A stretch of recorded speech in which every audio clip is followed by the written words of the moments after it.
4 teams have not dropped a single series in this tournament, and now we're going to get to take our first look at 2 of them. It's going to be the Choccy Milkman up against Team Team. My name is Rich. I'm going to be your host. I'm joined on the desk by Zico, Supatis, and Venruki.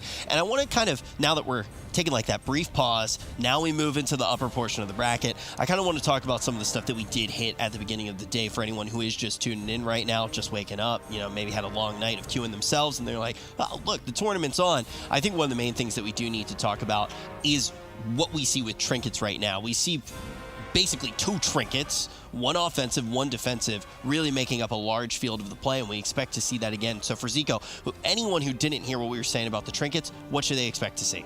Well, it's that big, shadowy, swirly ball of death known as the Maledict trinket. It's a 2-minute cooldown, and when you use it, it has a little bit of a delay, and then it launches a big burst of damage, and it absorbs healing. Now, the healing absorb is the big thing about this trinket, but it is dispellable. So, and there we can see it in action right there. That health that it absorbs, it is dispellable, but if you have 2 of them, Dispel, of course, having a cooldown, you're going to be able to stagger those. So you can use it, force out the Dispel, and then someone else on your team can use the other one, and that healing absorb effect is going to stick. And that is a big reason to why some of these games are ending. We see these games go on to a bit of dampening, and then someone gets those double Maledict combo out, and they manage to score kills that way and secure those big defensive cooldowns. So important to mention, when we do look at these trinkets, we also need to be saying, this could be the primary win condition of this team, knowing that they're going to move late into dampening. We see a lot of tools being used to do that. Then you look at this trinket, that's how they end games. And then on the other side of that, we do see hanging on to another trinket to make sure that you can live just a little bit longer to even get to the place where that becomes a valuable kill condition. Talking about the Gladiator Safeguard. Yeah. It's another defensive trinket in the game. Basically what happens, you get to a certain point of health. They believe it's 20% health, and then you get a shield, as you can see there. So it's kind of a cheat death in a way. Once you fall below 25% health, it grants you a shield that absorbs damage for 6 seconds. So if you get too low, this trinket will proc, kind of like Zalzak's Veiled Eye, like we saw earlier on the last raid tier. A new PvP trinket has been added that is very similar. So now you know what trinkets we do expect these guys to be using. We already talked about the fact that we expected to see some Resto Druids, but what we didn't expect to see is all of them disappear. Team going to need to re-queue really quickly, but we got a little bit of insight into what we expect from the blind pick. So for anybody who didn't actually catch what we saw, like me, on the side of Team, I was still looking at the healers. What is going to be the state of this first opening game? So we talked a little bit about the bench warmers that have now formed their rosters. Valet on Team was one of them last year. He came in at BlizzCon, was a very important part of their team, but really didn't see too much play throughout the regular seasons. But now he's going to be coming in on game number 1 on the Shadow Priest, and this composition is really strong right now. The Frost Mage with the Shadow Priest and the Restoration Druid. You have a lot of crowd control. You're very durable. You can extend the game late if you need to, and then eventually you can land those kills with big bursts and big crowd control chains. When you look at Gelibaba and Valet, it was such a crazy phenomenon because these are like 2 of the best players in the pool of players, and they keep getting to BlizzCon. They keep getting to these huge tournaments by like a strategy that we see, you know, players like Fabio use time and time again. Ultimately, we're excited to see Gelibaba and Valet actually start to get their feet wet, start to get down and dirty and see what they can do in the arena. Well, the big thing about Valet, much like you already mentioned with Gelu, he was the bench warmer on his team, not because he wasn't, you know, an incredibly skilled player, but because he was in a roster that didn't really allow him to shine. He was playing with Radapai in Making a Movie last year, and that Discipline Shadow Priest combo, not gonna be super effective, but now he has himself a nice Resto Druid, which is what you want to be playing with when you are that Shadow Priest. So now, instead of having 2 priests, you have a Resto Druid, a Priest, and a Mage, much more rounded out composition. Now you add in the fact that it's going to be Mimpoike on that Resto Druid, a player that we've been hyping up for his Druid play for years. it's a scary roster. And Fried Kitty competed with Valet back in Mist of Pandaria, actually, playing this composition. So they are very well practiced, these guys. The crazy thing is the amount of parallels that you can draw between Gelu, and we're going to see pretty even in your mind, folks, but between Gelu and Valet, you look at these two players, they both play with very young rosters. They see success, but those rosters don't have many multi-classers. They're very fixed in their ways, and they can't fit Gelu on his mage, Valet on the Shadow Priest. Now, these guys have found the perfect teams to be used, and they're going to start it right now in the Grand Arena. It's going to be the Milkmen versus Team. Fnaubers is back from retirement. Minpoike as well here as we begin the AWC program in 2019.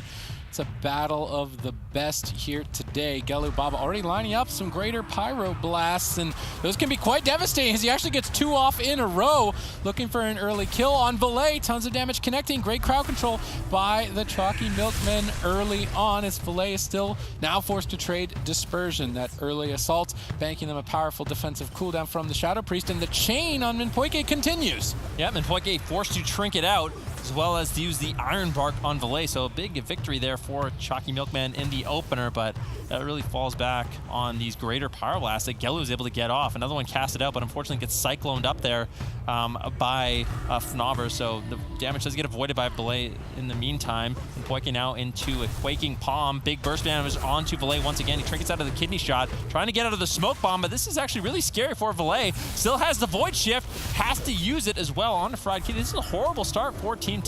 Yeah, I mean, this RMD, the Rogue Mage of Ashley and Gelu Baba, is just decimating Team in game number 1 with amazing crowd control and tons of pressure. And we can see that when Gelu Baba has a team that can utilize him, he's a hard carrier to not be kind of just washed away. He's going to be carrying his team here in game 1 and throughout the tournament, I do believe. We see some damage finally showing up for the team of Team as Ashley dips fairly low on health, and Poike caught into a blind. This is what the Chalky Milkmen have set up for throughout this entire fight, with everyone locked down in crowd control. Valet is all by his little lonesome trying to survive, manages to secure crowd control in the entire enemy team, keeping himself afloat just a little bit longer, but Minpoike still can't connect the heal, and Valet looks like he's ultimately going to be going down. Chalky Milkmen execute precision in game 1. That was a lot faster than we thought it was going to be. Absolutely. That is a lot faster than we thought it was going to be. I think right now, if you grabbed yourself a Chalky Milk, as they say, you wouldn't have been able to finish the entire glass. That was much, much quicker than we expected it to unfold. What happened there? Why are we going to be able to see the Milkman deliver? It's so nice to see Fnaubers back in play.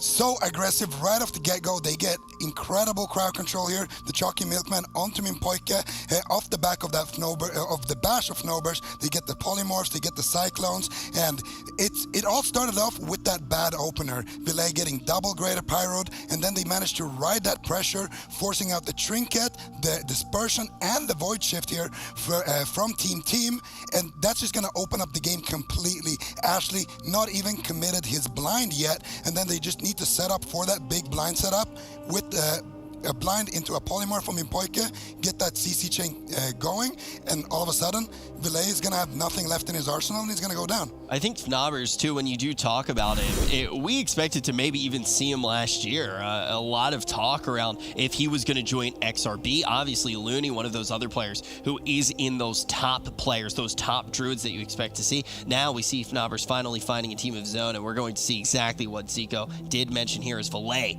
going to be taken down.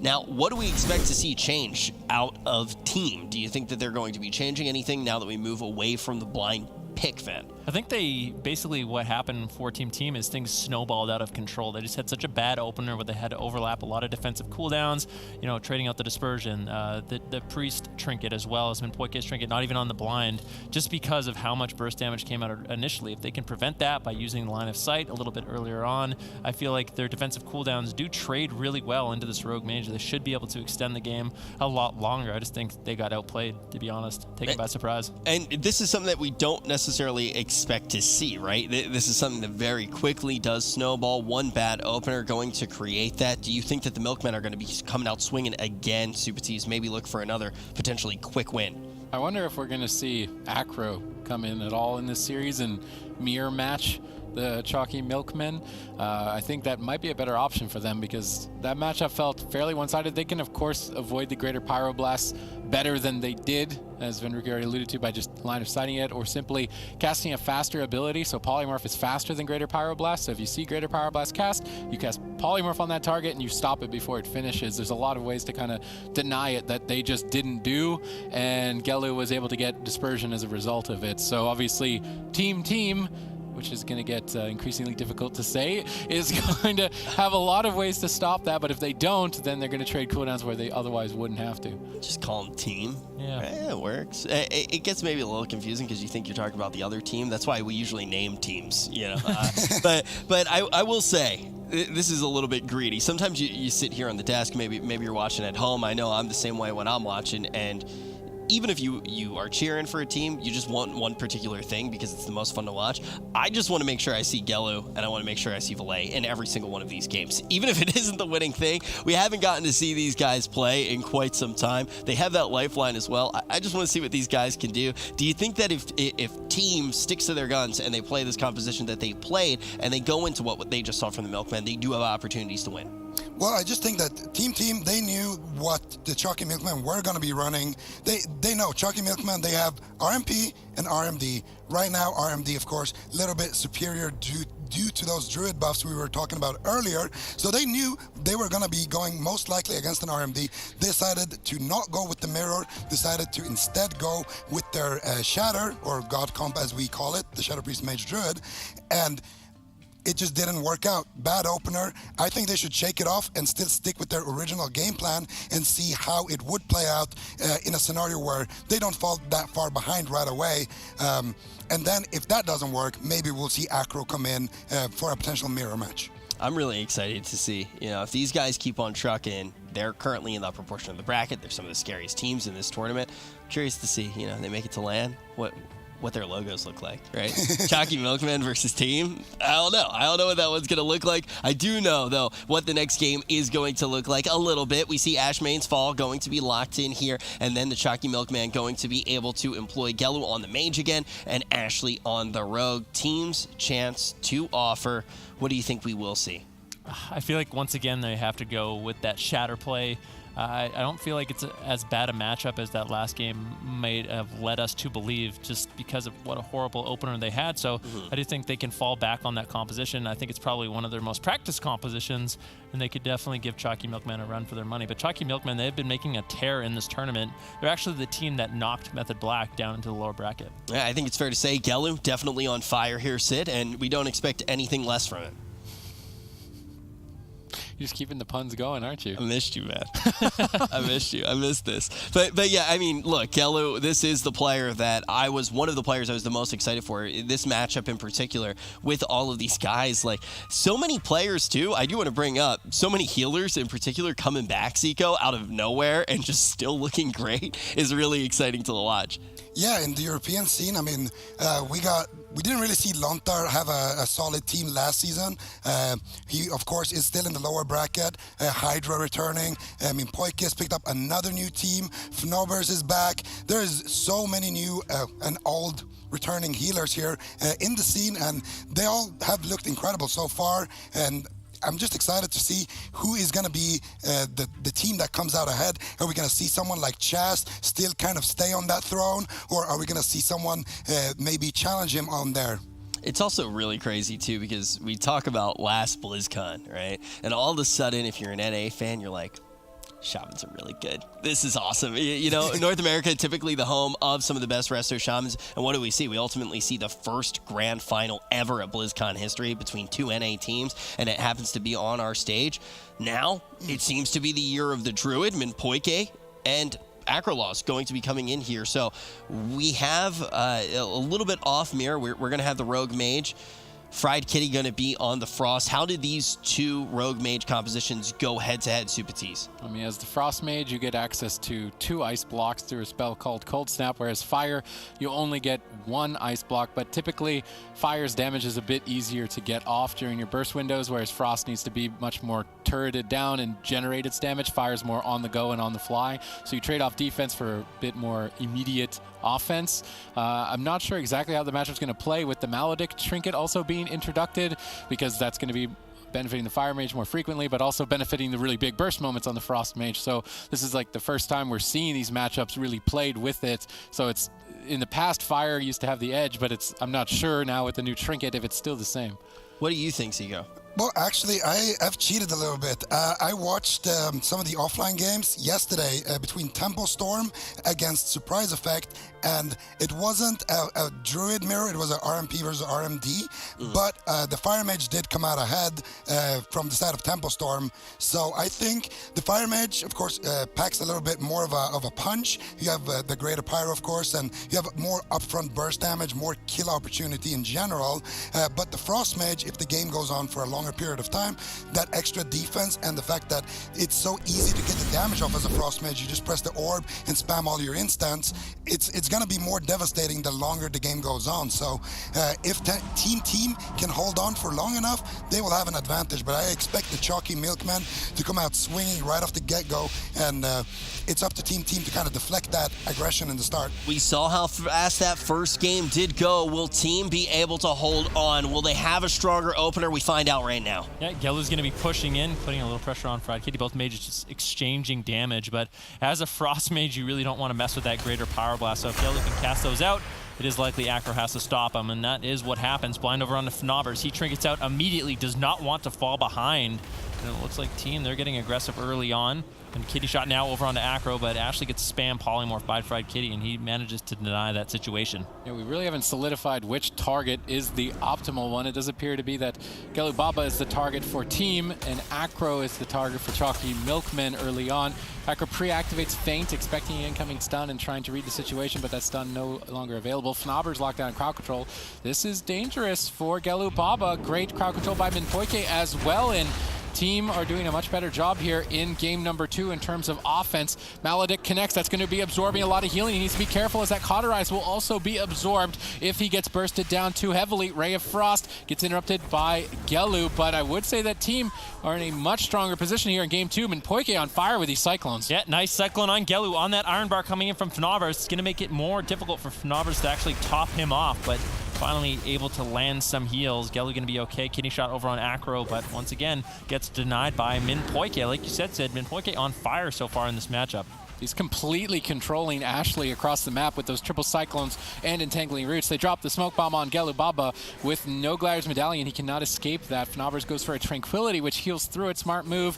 Gelu will easily survive. Ashley with Vendetta available may swap to Minpoike. I would like to see that at some point with Combustion and Vendetta. They can do an all-in kill on Minpoike, and with that balanced Druid affinity, he loses all the defense of the Guardian Druid, but it doesn't look like it's going to be the case as Fnobbers jumps in for crowd control, locking Minpoike out of the fight. No good, though. Follow-up with the Polymorph casted as well. And with no Trinket, Acro is in trouble at very low health. The Maledict is soaking up a lot of healing. Minpoike is still locked down, and Acro is all alone. He's trying to get aggressive at the same point, but Minpoike just can't heal. Fnobbers locks him out with another into the third. Finally out of Cyclone. Minpoike's got a lot of work ahead of him. That Maledict dispelled off, but still dangerously low as Acro manages to escape into a Cyclone, and Fnobbers immediately responding to Minpoike's Cyclone pressure with Cyclones of his own. Minpoike crosses the map, gets clotheslined though by Gelu. Great teamwork, and now Acro in a ton of trouble. Fried Kitty has nothing really available for him, and Acro will fall. Choccy Milkman takedown method black in the offline rounds and look unstoppable. Bottling up win after win, quicker than you can drink a glass of milk. Isn't there like a thing with that, like a challenge? I don't know, whatever. All I do know is this is really fast, and that's not something we predicted today at all. You talk about team maybe dropping the ball a little bit. They have a bad opener. Snowballs. The Milkmen take the first one. What happened in the second game, Zico? They got straight out outplayed. I think Fried Kitty, he should have played the Fire Mage Mirror, I think, because the win condition that team gets is that the win condition that Choccy Milkman gets by playing against that Frost Mage is that they don't even have, they can ignore the Frost Mage completely, and instead Calcium. Who wrote that? Who wrote calcium buildup? It's pretty good. You know, like Carter's been in the back. He's been on break for a while. You know, he's been waiting since BlizzCon. He thought up this one. Finally, he's going to be able to write it down. Congratulations to everyone in the back who finally got to write down calcium buildup. Well, what I was saying is that the Frost Asa, they're forced to go on that Fire Mage a little bit more, because if left alone, we saw what he did in game number 1. He's going to be a big threat. But it's not that nice to go on that mage when the other team is going on the rogue, because you're going to be shutting down a lot of those kills, and all it takes is one clean setup like that onto Impoike, and Acro can go down very early on in the game, especially with those Maledict trinkets coming in there at the end. Ultimately, the calcium buildup lower third has gotten more airtime than Team has in the entirety of this series. They've just left it up. What do you think we see in the third game, though? This is the quickest 2-0 that we could have potentially seen. Do you think that the third game ends up being that quick as well? Or do you think we'll actually see them come up with an answer, Ben? Because already we have seen them somewhat scramble to change their comps. Well, I feel like Choccy Milkman, once again, they're going to be able to easily lock in the exact same composition. Now, like Zico sort of alluded to, team, they're going to have to switch it up a little bit. I feel like Fried Kitty, he has to go on that fire specialization and just play the outright mirror. Otherwise, it is not looking good for them. So far, they've been, I want to say, really outplayed in this series so far, and it's going to be difficult for them to come back and basically reverse sweep Choccy Milkman at this point, but I think that is their best option. I think right now we're going to need to see if it's going to be a 3-0. Potentially, team needs to work on their team chemistry.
in one of the quickest series so far today. We've already made it to the third game. It could come down to the next one that we do watch, but ultimately, Team can rest a little bit easy. They will not be eliminated yet. If they do lose here, they will be dropping down to the lower portion of the bracket where they can continue to fight on. My name is Rich. I'm going to be your host. I am joined by Zico, Supertees, and Van Ruki. What do we expect Team to change? It's definitely on them at this point, Zico. It's a tall order, but are they going to be able to 3-2 reverse sweep playing a mirror match against a team that looks as good as Choccy Milkman? Probably not. And they are going to be locking in the Shadow Priest Mage Druid. This is actually what I wanted to see in game number 2 because this seemed, well, they picked this blind knowing that they were going to go against the Fire Assassination Rogue Mage Druid. So this is what I kind of wanted to see in game number 2 and then have something else to fall back on for game number 3. Instead, they are going to be picking it now with their backs against the wall. So now they're really going to make it count. And also, you got to say, the way that the Milkmen are playing, though, not only has it been incredibly effective, has it been quick games, it just has been enjoyable to watch as well then. Yeah, I mean, these are the fastest games of today. Clinical crowd control, putting out their burst damage when they need it, baiting out cooldowns. That's what you want to see in these high-rated games, and Choccy Milkmen, they've been able to execute. Also, neither of these Druids are afraid to get aggressive. We saw in the previous series that the Druids were playing ultra-defensive, staying max range, not going for Cyclones, but both Fnabbers and Minpoike were constantly looking for Cyclones, and if you're an aggressive player as a healer, that opens opportunities to get punished and go down. So because they're playing so aggressive, these opportunities have opened. Yep, and I think the mage in general is really strong against the Restoration Druid because of that Kleptomania talent. When you do land that crowd control, you can use Spell Steal with Kleptomania talent. It removes every single heal over time effect, and that's a great way to reduce some of the incoming healing a Resto Druid has available. Beautiful crowd control by the Choccy Milkman once again on match point. Their devastating assault is going to force dispersion and potentially even more valuable defensive cooldowns as the assault continues. Cyclone after Cyclone into Bash. Maledicts connect. Valet in trouble. Minpoike overlaps defensives during this assault, and finally Team secures some crowd control, and the Fnabbers try to launch an attack, but Gello and Ashley are already immediately retreating away. Valet trying to hunt them down. Maledicts flies in. Ursul's Vortex pulls Gello into line of sight. Well positioned by Minpoike as he carries the team here early on. They managed to pull at least Iron Bark by Fnabbers, but in the meantime, Blind has been committed as Ashley goes in for potentially the kill here towards Valet. They continue the chain with a sap. Fried Kitty gets cycloned up, and Choccy Milkmen are just completely destroying this game at the moment. They need to try and get a Void Shift from Valet. They drop the Smoke Bomb to deny it, but they don't have the damage to back it up. Fried Kitty blinks in just in case and pre-temporal shields the incoming Void Shift to survive the Smoke Bomb. That was amazing teamwork by Fried Kitty and Valet to survive, but that Void Shift is a 5-minute cooldown. Unlikely to see it again with the intensity that Choccy Milkmen are bringing. Yeah, Gellu now just controlling up Valet. See, now that he's not getting targeted down, you control the Shadow Priest as much as possible, deny their go, and now once again, Choccy Milkmen, they can look to get aggressive, but beautiful triple CC coming in from Team. Cyclone on Fnabbers, Polymorph on Ashley, and a bash over onto Gellu. Nicely done, but just not really able to find the damage so far in this matchup. Quaking Palm onto Minpoike, potential Ring of Frost, no, Gellu not able to find it. Now Minpoike can get a free Cyclone onto Gellu and escape and keep his team alive. Yeah, that balance affinity play by Minpoike highlighted quite effectively here. Both these Druids playing with Cyclone very well, but in the meantime, Fnabbers opened up to school. He got counterspelled. Could be an opportunity for Team to attack towards Gellu. No, Iron Bark connects. Gellu will restabilize, and looking at the cooldowns, Combustion is up shortly for Gellu. That's a big hit. They need to get a dispersion from Valet with that power punch. Gellu making his way over, but Fried Kitty's got Blizzard down. Gellu has to blink in. Minpoike's crowd control, triple crowd control here, set up by the team of Choccy Milkman. Can they get the chain? No.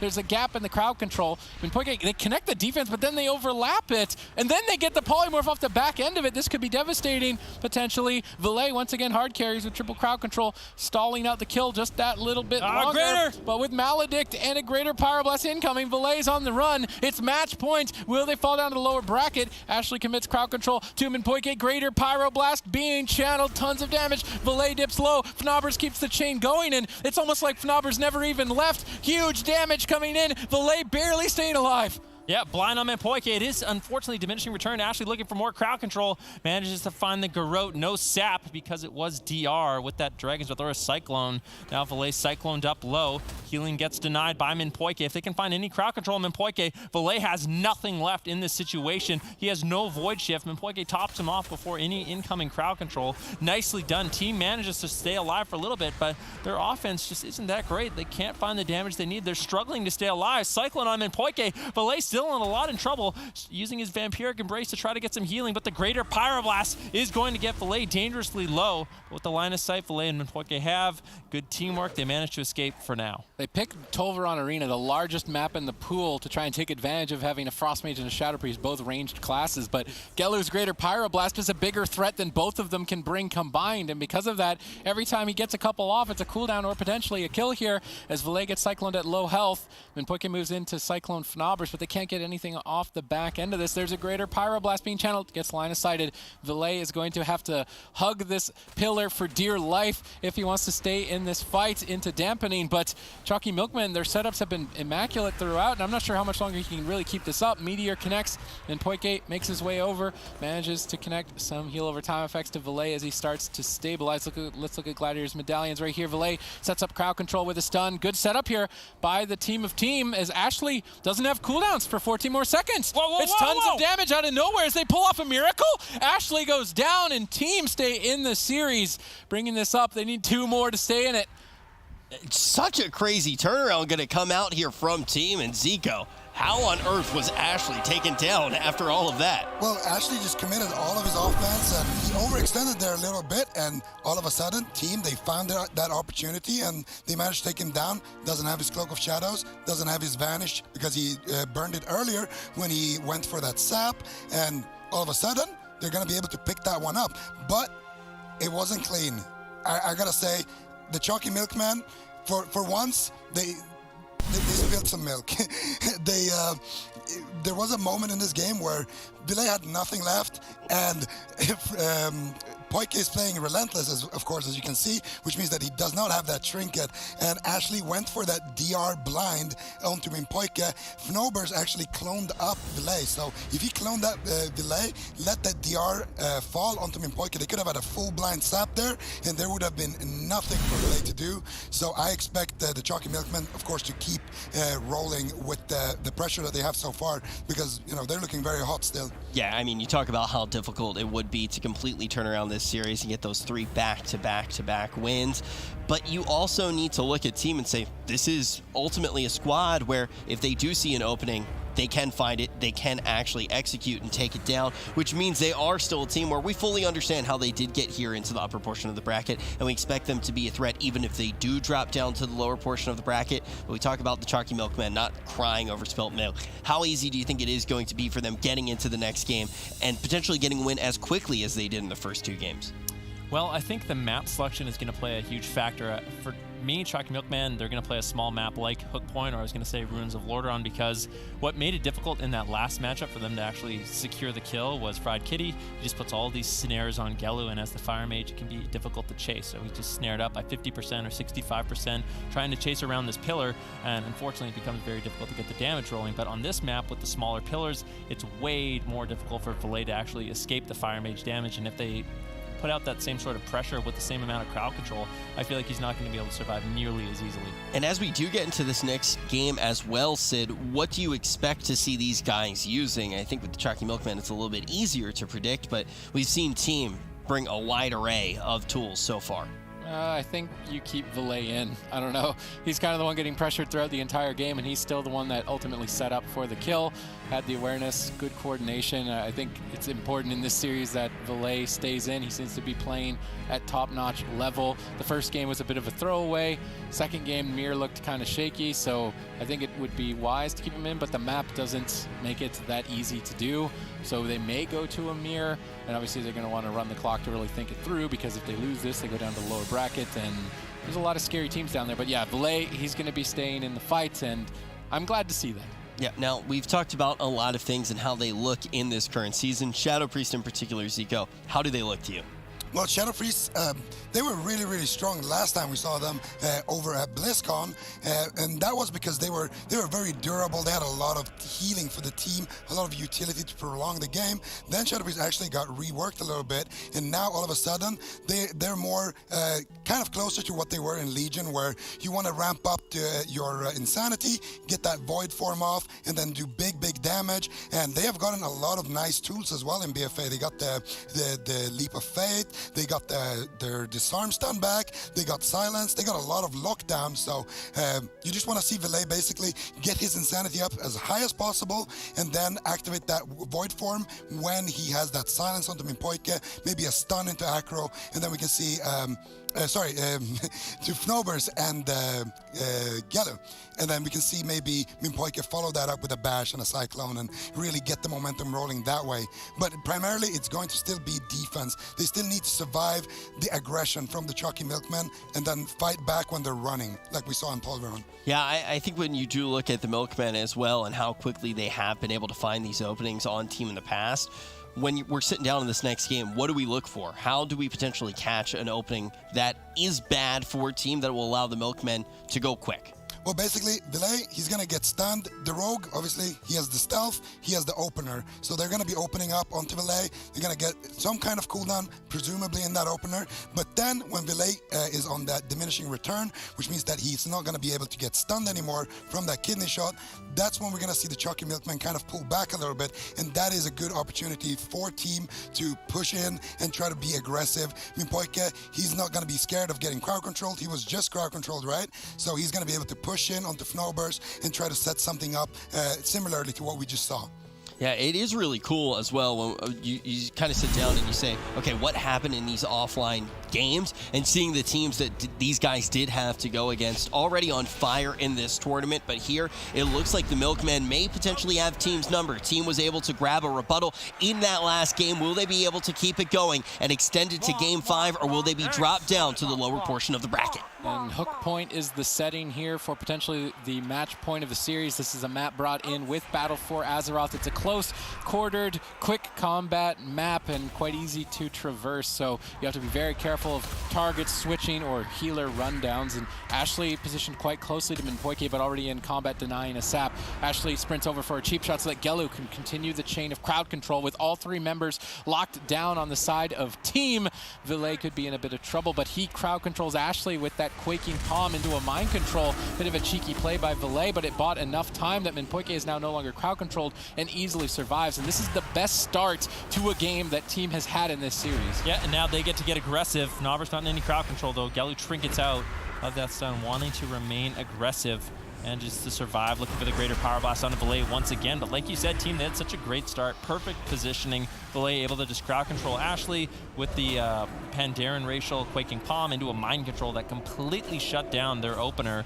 Now Valet's in a situation where he still has every single defensive cooldown available to him. Secret weapon of the tournament is Pandas. Yep. Confirmed it here in this match.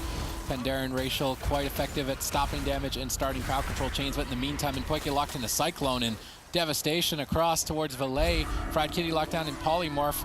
Fnobers walks into a double fear. He was trying to continue the chain with a bash, but Valet punishes. Good punish, but they still get the Polymorph off the back of it, and Valet's in trouble. He trades Gladiator's Medallion, but not the Void Shift. You typically see those paired together, which is now an opening to kill Valet moving forward. Vendetta available, if not just right now. There's so much pressure right now. Smoke Bomb gets dropped. Valet in trouble, and just to get around the corner and right back to Minpoike's arms with that Iron Bark should start to stabilize. Yeah, now Valet looking to get aggressive, and I want to see team, they need to push in, get crowd control onto Fnobers, try to reverse the pressure as they are on the back foot. Gellu doesn't have a trinket, so that could be an opening for them as well. Ashley being much more patient. Their defensive cooldowns, has the Cloak of Shadows available if he needs it, and it looks like he will be able to survive. And once again, Choccy Milkmen, they're getting aggressive. Kidney shot onto Valet, greater power blast connects, but with no crowd control on Minpoike, he should be able to easily stabilize Valet. Yeah, the Vendetta being thwarted away as we see team initiating an assault second core into Cyclone, bash on Ashley, good cross crowd control. That's going to force Ashley's most precious defensive cooldown. Gladiator's Medallion paired with Cloak of Shadows, which can immune all incoming damage from magic, which both Fried Kitty and Valet basically only do. So it is very important that Ashley holds on to that, but now that it's out of the way, he is a lot more vulnerable and going to have to be a lot more careful as we see him in stealth, hiding from his opponents and looking for an opportunity to safely strike.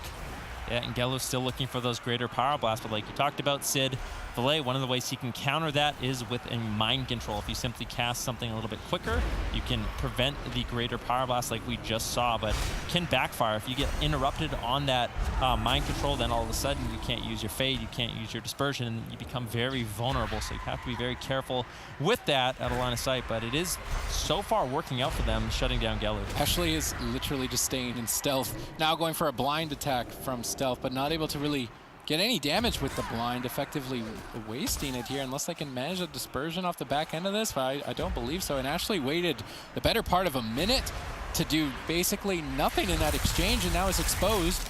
Fnaubers backs him up though with Iron Bark and will stabilize. Minpoike. They go for a swap to Minpoike. That balanced Druid affinity makes the Druid a lot more vulnerable. Will Minpoike be able to handle the swap?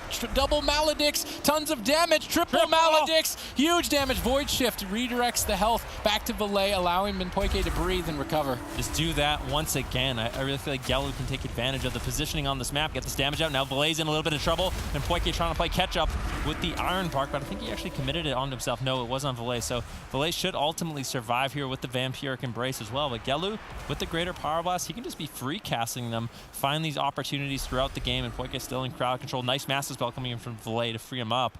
And now once again, team, they need to find some sort of pressure. Disarm over onto Fnaubers. Is there any follow-up? The Ring of Frost, nicely done by Valet and Frost Kitty, but no one really taking too much damage. Now full Cyclone secured by Minpoike. Gelu out of line of sight, just avoiding as much damage as possible. Bash coming in. Now finally Gelu's caught in the middle midfield, but Fried Kitty kind of ran out of damage there.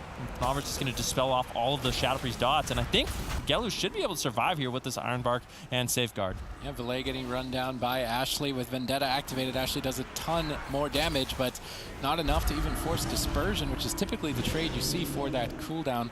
Fortunately, though, that purple box below Ashley's health is now available as Cloak of Shadows, which allows Ashley to play a lot more aggressive, knowing that that safety net that is there to catch if he takes a ton of damage. Minpoike caught in a Cyclone, Valet still getting pushed forward, but in the meantime, Valet starts an assault with that second core Ring of Frost, but even though they're getting crowd control, they just simply don't have the damage to back it up. It's quite easy for the Chalky Milkmen to just retreat out of line of sight, as Fried Kitty and Valet do not have enough lockdown to hold three members down in place long enough to get burst damage out, and Chalky Milkmen constantly abuse that, doing these hit and runs when they're on the back foot, and a couple greater Pyroblasts, 3 in a row being casted there by Gelu. Valet can't allow that. He's going to duck around the corner and deny any further, but if he opens himself up to a greater Pyroblast like that, it could easily be curtains if he's not careful.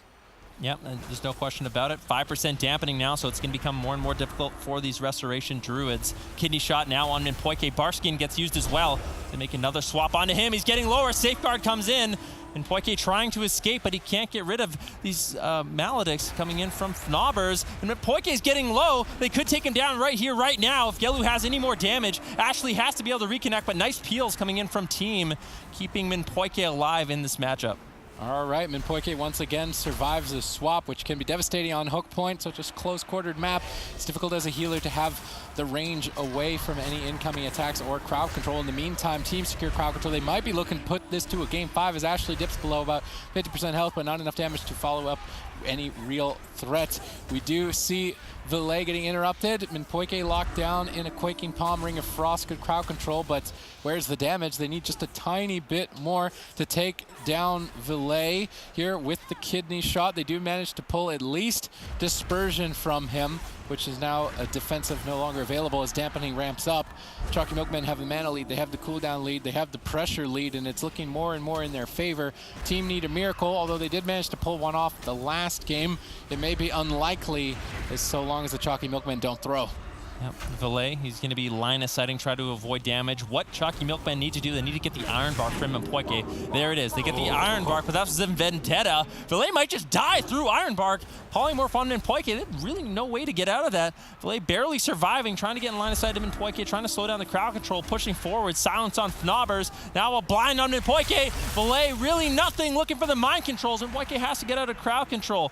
Nicely done by team to stay alive there. Valet almost taken down. He had to push into the enemy team to get his crowd control out to keep himself alive. All right, at this point, Mpoike is in a polymorph, and Valet does not have a lot of defense. Fortunately, he's far away from Gelu, and Gelu cannot get to him in that polymorph. Ashley unlikely to kill Valet by himself, so good defensive play by Fried Kitty, backing up Valet. Valet with good defensive positioning and playing a lot better than we've seen earlier in the series. The team has improved drastically throughout, but still they're on match points. Even just one mistake could cost it, as they will be sent down to the lower bracket. In the meantime, Chalky Milkmen initiating an assault, but Valet just playing ring around the rosy on the pillar, and Ashley simply can't catch him. Valet manages to keep it going just a bit longer as Mpoike leaves crowd control, but there are the Maledicts absorbing incoming healing. Mpoike does not want to use Dispel on that should Polymorph be devastating later on, but Valet's positioning at this pillar has denied so much from the Chalky Milkmen as they finally get an opportunity to attack. Triple Psychic Scream. Yeah, Gelu doing a good job, though, with that Dragon's Breath, denying any crowd control on Fnobbers out of that Psychic Horror the Shadow Priest has, and that's what Valet is able to set up Fried Kitty with. And Fnobbers in that Moonkin form, he's not going to be very susceptible to Polymorph, so the only CC that team is really able to get is the Psychic Horror stun into a Ring of Frost. And if that gets denied, then all of a sudden Chalky Milkman, they have free reign in the game to sort of do what they want. 25% dampening. The single target pressure on Valet is going to become very scary, but team is doing a good job so far avoiding that sort of damage and setup. So Ashley just sitting in stealth, playing very patiently, and then actually finding a sneak attack on Mpoike from stealth and maybe just killing him outright. He tries to jump to safety, but Ashley in hot pursuit with that Shadow Step. Maledict's all-in commitment. Mpoike does not falter and manages to escape to safety without overlapping defensive cooldowns, and still playing quite cheeky, looking for some Cyclones and a Malediction of his own towards Ashley, but now Cloak of Shadows is available and unlikely to find a kill unless Ashley throws it away here at low health. Cloak of Shadows, but they want to run down Mpoike. He's too far away. They can't keep up the chase. Fnobber still in crowd control. Manages to connect Iron Bark to at least start to stabilize Ashley. Will it be enough is the question at 30% dampening. Valet in the meantime getting counter-pressured. Quaking Palm, crowd control by Gelu, as this should secure a dispersion. Valet holding on to it. A bit of a greedy play here. He doesn't want to throw it away. Greater Pyro gets mind controlled right at the last second. Good denial, but the blind is still available. Valet in a 3-on-1 situation and has to trade that vital dispersion, but as dampening ramps up higher and higher and higher, it's going to become difficult for both teams to recover from burst moments. Yeah, Gelu had a really nice play there. Lands the Greater Pyroblast onto Valet, manages to interrupt the Polymorph from Fried Kitty, so he really can't assist, and then goes in with the Quaking Palm, followed up by a Polymorph, really turning the pressure in Chalky Milkman's favor single-handedly. So a very nice play coming in from Gelu in this matchup. Greater Pyroblast, Gelu in the back line, gets one off. Ashley moving forward and following it with a kidney shot. Lots of damage. Mpoike jumps over to try and save. Manages to bash up Ashley and deny the damage. Ashley does not want to trinket aggressively, so holding on to that. Ashley's been playing absolute perfect defense in this game, trying to play methodical into the deep dampening depths that we have achieved here at 36%. Fnobber still locked down in crowd control. Ashley retreats away. Curious to see if maybe they can swap to Fnobbers. Gelu getting some Greater Pyros, no, gets Psychic Screamed on it by Valet. Valet constantly shutting down the enemy team, doing whatever he can to keep it going just that little bit longer and find some sort of opportunity. But Mpoike gets caught in the Polymorph by Gelu, but Fried Kitty backs him up. No, he's Cyclone. Gelu gets out. Valet gets dropped with a Smoke Bomb. He's all alone. He only has Void Shift to his name to survive. He needs to be in line of sight to use it. Nobody's in line of sight. He needs to get over there as soon as possible. Swaps over to Fried Kitty. Ashley immediately ducks over and looks for a re-stealth, seeing that the kill is lost. Fried Kitty's low on health. Valet is low on health. There's 40% healing reduction in the game, and Mpoike has a lot of work ahead of him. Cyclone at low health denies any healing. Fnobbers gets cycloned himself, and Gelu suddenly in trouble. Can they finally pull off the miracle here, Ben? I don't know. Gelu might be able to survive. Once again, another Maledict coming in. Fnobbers dispels it off, gets the Iron Bark. Gelu still has the Cauterize, the cheek death on that Fire Mage to fall back on. And now Gelu in a great position to land these Greater Pyroblasts. Valet could be in a lot of trouble. Greater Pyroblast number 1 at 42% dampening. These become very difficult to heal through. burst damage once again coming in from Gelu and Ashley. Full blind on him. Poike's playing relentless. He has no way out. Valet does not want to wait too long to use that dispersion. Activates it with that Vampiric Embrace, keeping himself alive a little bit longer. Poike has the Iron Bark. Nice crowd control coming in from team. Can they reverse the pressure? Valet's still low. Gelu getting low as well. Caught into the silence with a disarmed polymorph over onto Knobbers. But Quaking Palm and Poike Valet's in a lot of trouble. Both teams doing everything they can. As dampening mounts up higher and higher, I don't think we're going to see a complete reset in health ever again at this point in the game. But Poike just simply doesn't have mana. Greater Pyro Blast is being channeled by Gelu for the kill. It's going to be secured. Valet falls, and the Choccy Milkmen get a special delivery here on match point and stay in the upper bracket. But also we get to see a little bit more what team truly does have to offer. They definitely get warmed up quite a bit, and they look a lot stronger there as they do drop down to the lower portion of the bracket. Zico, I think we can expect a lot more than we saw in the first two games when they do get there. You can tell that in the first two games they were caught a little bit off guard from how aggressive the Choccy Milkmen were playing, and you can tell maybe they were a little bit of nerves there as well. This game, their worst map, or one of the worst maps compared to Nagrand Arena, for example, and they had a really, really good showing here. Lactose intolerant. Who's coming up with these? Well, I think we can still expect team to be fighting for their lives in the lower bracket, and we're gonna be seeing great things from them, I'm pretty sure. I definitely do agree with that as well, but the question is, what are we going to see from our next two squads? These are the other two teams that we knew had not dropped a single series before we did get here, and that's going to be Baba's Boys and Light. And in Light, that's going to be a team that does have Zuniaki on it. This is one of the other members that we have been talking about from the remnants of one of those older teams. Do you think that this is the roster where we really start to see him shine? We'll definitely have to see. Zuniaki primarily known for Shadow Priest as well as the Discipline Priest gameplay. And I think on this roster, he's actually going to be implementing both because they do have a secondary healer with, I believe, Barabee on the Restoration Shaman. Correct. So Barabee on the Restoration Shaman, they might be able to utilize the Shadow Priest Restoration Shaman combo with Zuniaki actually doing damage on this team. And then, of course, they have the setup with Kara and Cassidy and Zuniaki. They can play jungle, so that's a relatively effective composition. But I don't know, Baba's Boys, they seem to always have the answer, the brick wall that jungle just has such a hard time getting over. And ultimately, too, when we talk about Resto Druid being so strong currently, you look at Enlight and all of a sudden they don't have that. Now we look at Baba's Boys and they got Looney Super T, so they really seem to be strong for multiple reasons in what we see in BFA Season 2. I mean, the most important change for them is that Walrix, I know you're a Walrix fanboy over there on the end, Mr. Warlock, Rich Campbell.